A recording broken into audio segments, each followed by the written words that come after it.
Bueno, Pedro, nos vas a contar ahora la historia de... Por parte de mi abuela, esta de mi abuela Josefa, materna, pues su marido era agricultor y era arriero. ¿Y qué es eso de arriero?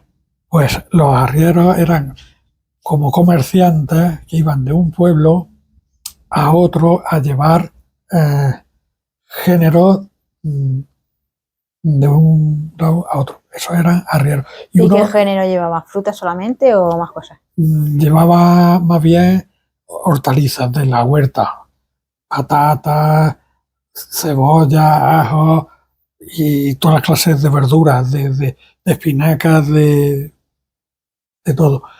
Y hay una historia de unos arrieros, pero no todos eran que vendían Sí, verduras. verduras. Había arrieros que también se dedicaban a vender telas. Hay una cruz, la Cruz de la Cañá, que es porque hay unos arrieros que se dedicaban, eran de Almansa y se dedicaban a los tejidos.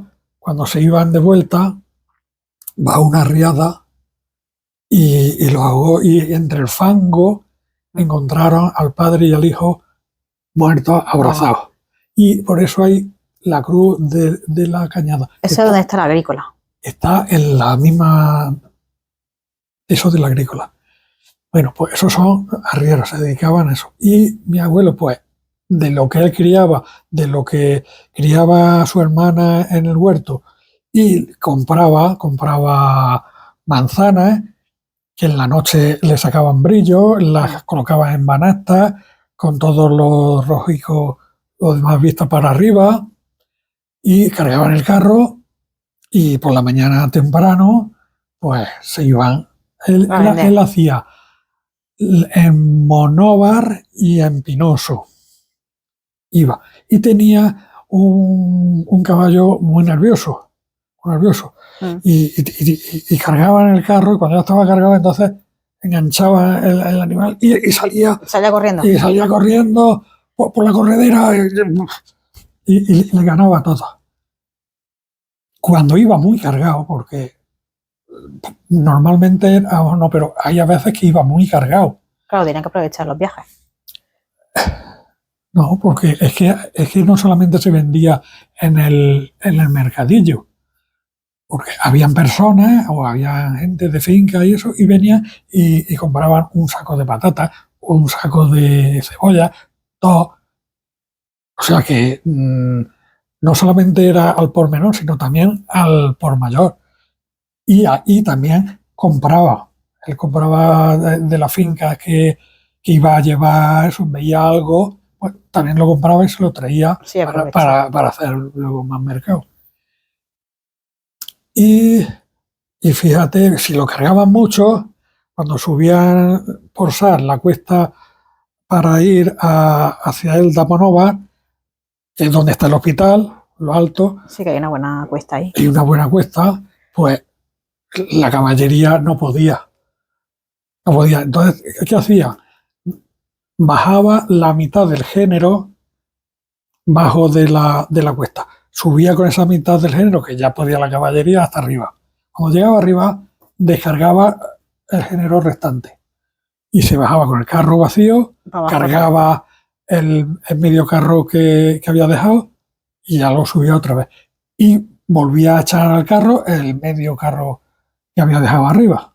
Y ya cuesta abajo, pues ya... Madre mía, menudo faenón. Pues así era. Y, en fin, tenía una caballería así.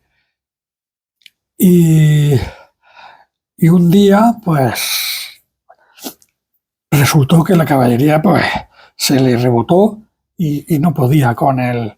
¿Con el carro? Con el carro... Con los animales. Con el animal, y ni para arriba, ni empujando, ni tirándole, ni pegándole, ni nada. Total, que cogió un rejargar, como decimos en Villena, y cuando llegó al mercado, pues allí todos los demás arrieros se le rieron. Cogió un disgusto y no pudo ni andar, se quedó ahí agotado. Y cuando se vino aquí a Villena, entró en cama, cayó en cama y fue el médico y le dijeron, no hay nada que hacer. El corazón le dio un infarto y ahí se quedó. Y allí se quedó muy joven. Entonces se quedó la abuela, O sea, tu abuela. mi abuela Josefa, con los 3 hijos. Mi madre, que ya empezaba a trabajar, y los otros 2 que eran prácticamente ñacos. Porque murió muy joven mi abuelo. Entonces se tuvo que poner ella como arriera. Lo llevaba al carro un chiquillo, pero ella iba a vender allí al puesto. Se quedó al mando de los negocios. No le quedó otra. No le quedó otra. Y iban el chiquillo con el carro y mi abuela se iba en tren hasta Monóvar. Luego en Monóvar bajaba del tren ella sola y se subía andando hasta el pueblo. Y allí hacía el mercado. Pero cuando había que ir a Pinoso, se iba andando hasta Pinoso porque ella le daba mucho miedo el carro, la caballería, porque es que no era una caballería normal. No era una caballería normal, es que yo era un caballo desbocado. Entonces, si hasta los hijos no podían con él. Y llegó hasta incluso ir mi padre también, ya casado con mi madre, a ayudarle a hacer el mercado. Llevaba mi madre el carro y la abuela iba, pero en el tren y después andando. Y volvía igual, andando y después cogía el tren y para acá. Madre mía. Así que esa fue la historia de mi abuelo paterno.